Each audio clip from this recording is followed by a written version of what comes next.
Wildfires are burning within 17 kilometers of Yellowknife, the capital city of Canada's Northwest Territories. Officials say it's time for the city's 20,000 residents to leave. Please take this order seriously and prepare to leave the city by noon on Friday. Officials already have started airlifting other provincial residents who can't drive themselves to safety. Those who can drive may need police escort to help them navigate smoke-filled highways. Emergency personnel say right now the weather is working against them. There is a possibility that without rain, the fire reaches the outskirts of Yellowknife by the weekend. It is approaching, but there's time to complete the community evacuation. 20,000 square kilometers of land have already burned across the province. The Prime Minister has promised logistical and financial support to local authorities.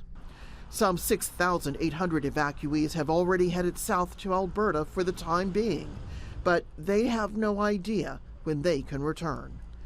Rosiland, Jordan, Al Jazeera.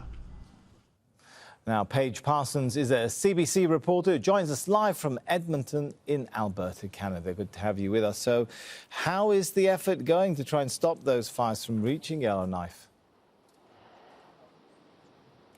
Yes, as we just heard, the evacuation order came last night, and it's nearly 22,000 people that are fleeing their homes in Yellowknife, the capital city of the Northwest Territories.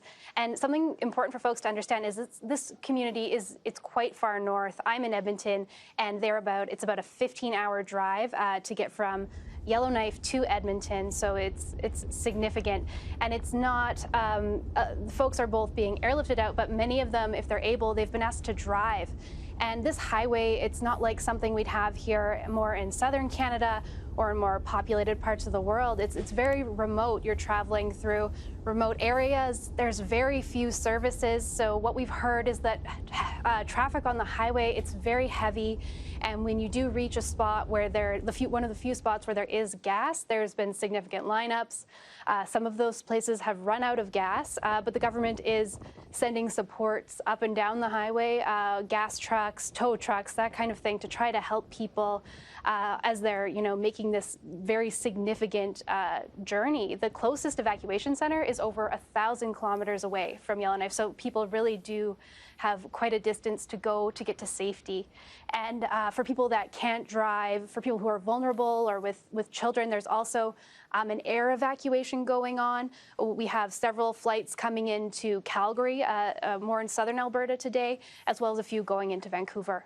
And what's happening to people, Paige? You mentioned they're being evacuated. To where? What conditions are they facing? Certainly. So, for the folks that are driving, as they're driving down through very smoky conditions, a lot of the Northwest Territories is experiencing fires. There's fires everywhere, and while the highway has been deemed safe, it's not an easy or comfortable drive for folks. And once they do reach one of the communities, which is accepting evacuees, which there are now several, there's some of the smaller communities or medium-sized cities in northern Alberta.